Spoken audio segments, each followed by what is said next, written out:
भगवान शिव एक बड़े पत्थर पर आसन लगाए हुए थे। तभी माता पार्वती आई। उनकी चाल सौम्य थी और नेत्रों में करुणा थी।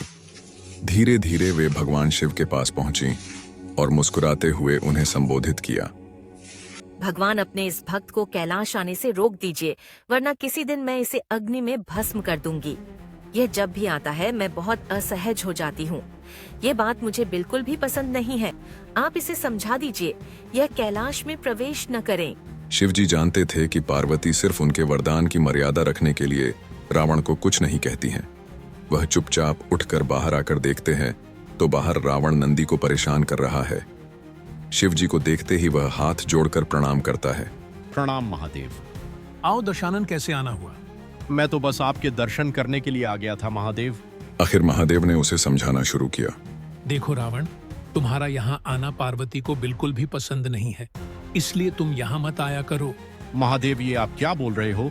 आप ही ने तो मुझे किसी भी समय आपके दर्शन के लिए कैलाश पर्वत पर आने का वरदान दिया है और अब आप ही अपने वरदान को वापस ले रहे हैं। ऐसी बात नहीं है रावण, लेकिन तुम्हारे क्रियाकलापों से पार्वती परेशान रहती है और किसी दिन उसने श्राप दे दिया तो मैं भी कुछ नहीं कर पाऊंगा।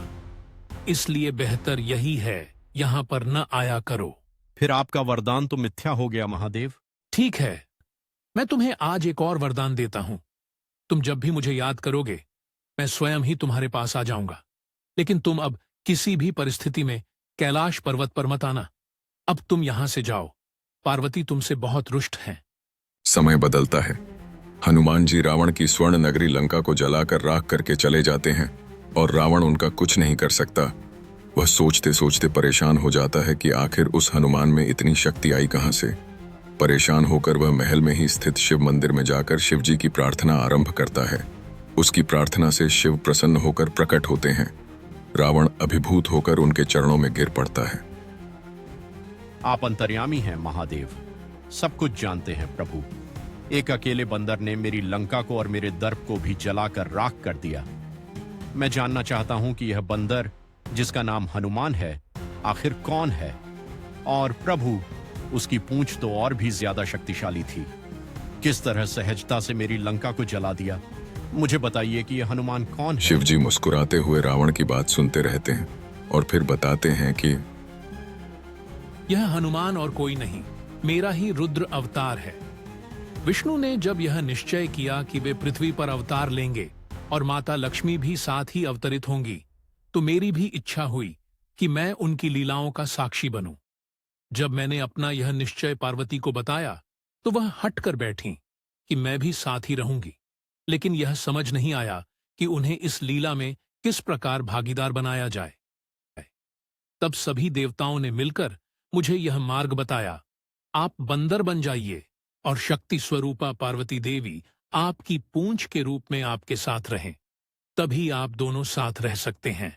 और तब मैंने हनुमान के रूप में जन्म लेकर श्री राम की सेवा का व्रत धारण किया।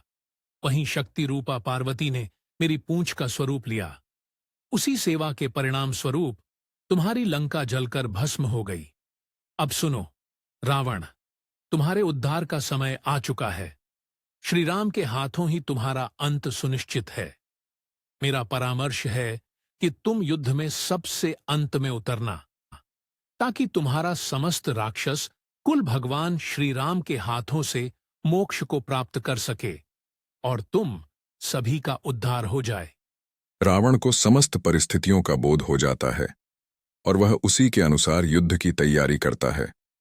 अपने समस्त परिवार को एक एक करके श्री राम के सम्मुख युद्ध के लिए भेजता है, ताकि वे भगवान के कर कमलों से मोक्ष प्राप्त कर सकें। अंततः जब समस्त राक्षस वंश समाप्त हो जाता है, तब वह स्वयं रणभूमि में उतरता है और श्री राम के दिव्य बाणों से अपना उद्धार कराता है। इस अद्भुत कथा के साथ रावण का अध्याय समाप्त होता है, लेकिन श्री राम की महिमा अनंत है। ऐसे ही और भी दिव्य और रहस्यमयी कथाओं के लिए हमारे चैनल एंशिएंट मिस्ट्रीज पर बने रहें।